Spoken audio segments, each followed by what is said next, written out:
In one corner, you have Western parenting. Think of it like building with Legos.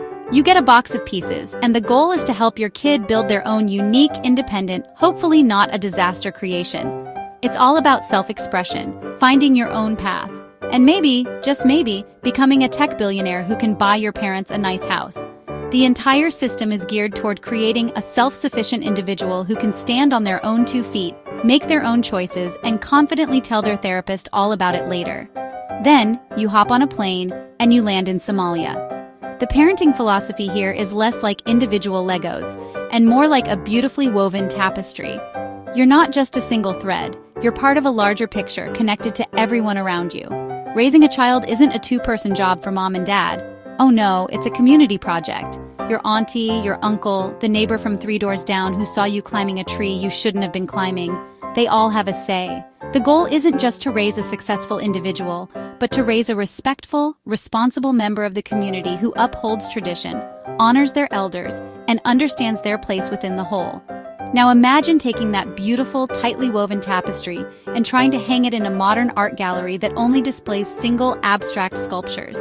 That's the feeling many Somali families get when they move to the West.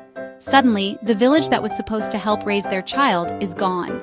The neighbor who calls to complain about the noise isn't offering to help discipline your kid. They're threatening to call the authorities.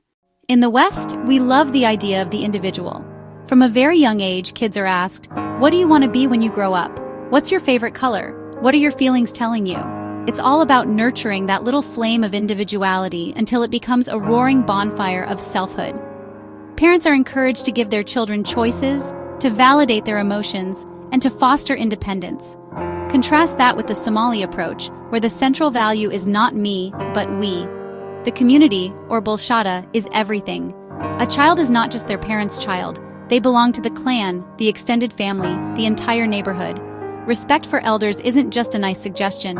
It's the bedrock of society. You don't talk back to your elders. You listen when they speak. You serve them first. This fundamental difference creates a fascinating clash of expectations.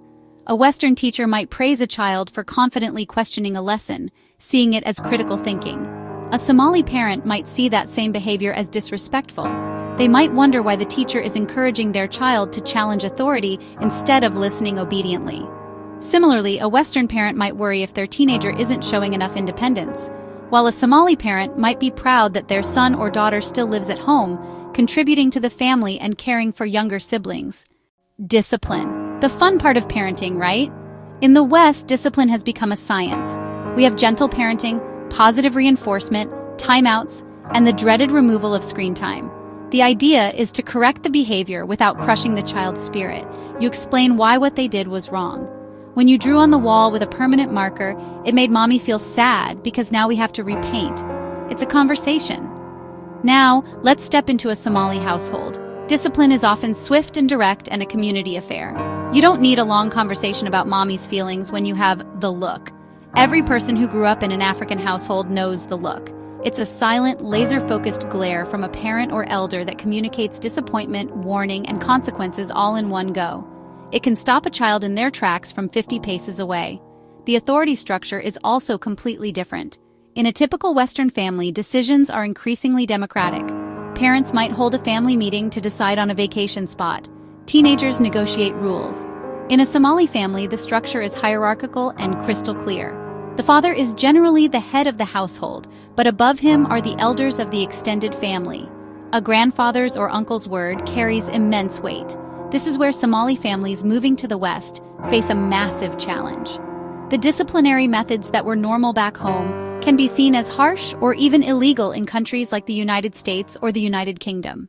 When it comes to education, both cultures agree on one thing: it's important. But how they see it and support it can be worlds apart.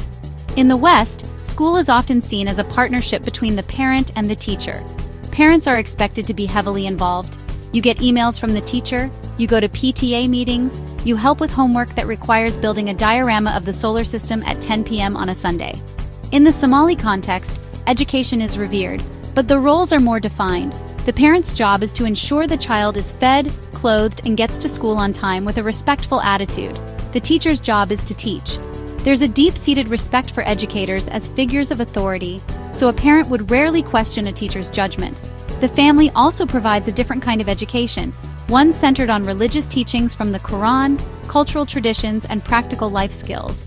Gender roles also play a significant part in how children are raised and educated.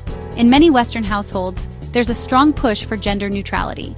In traditional Somali culture, gender roles are more distinct and complementary, shaped by tradition and religious interpretation. Boys are often raised to be future providers and protectors of the family. Girls are typically raised to be nurturers and managers of the household, with each role seen as equally vital to the functioning of the family and community. So why does any of this matter? Because when these two worlds collide in a classroom, a hospital, or a social worker's office, misunderstandings can have serious consequences. A teacher who sees a Somali student being quiet and not making eye contact might assume the child is disengaged, shy, or even has a learning disability.